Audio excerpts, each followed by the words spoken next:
Hello everyone, welcome to sqadia.com. My name is Saima Mushtaq and our today's topic of ENT is the disorders of salivary glands.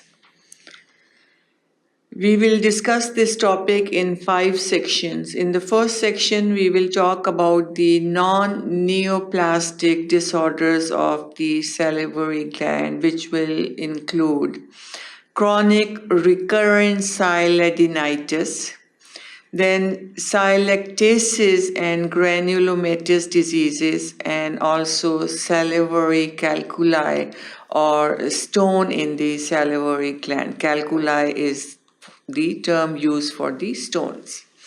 Then in the second section, we will talk about the two conditions, Mumps and Sjogren syndrome, and how they present, what are the different diagnostic methods for the Mumps and the Sjogren syndrome, how we treat and prevent this condition.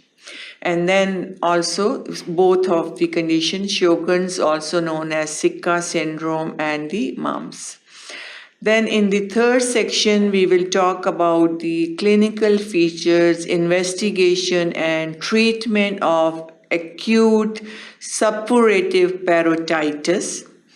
In the fourth section, we will talk about the benign neoplasm. In the first section, we will talk about non-neoplastic disorders. Then in the fourth, we will talk about the benign conditions or benign neoplasm of the salivary gland, which mainly include the pleomorphic adenoma, adenolymphoma, and oncocytoma, and hemangiomas and lymphangiomas. These are all the benign neoplasm of the salivary glands.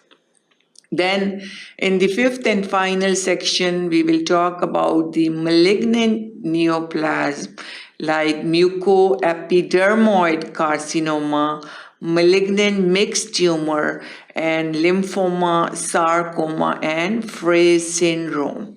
So all these topics we will discuss in like non-neoplastic disorders, benign neoplasm, malignant neoplasm, and two very important conditions in which the salivary glands are affected, including Mumps and the Sjogren syndrome, and also suppurative parotitis.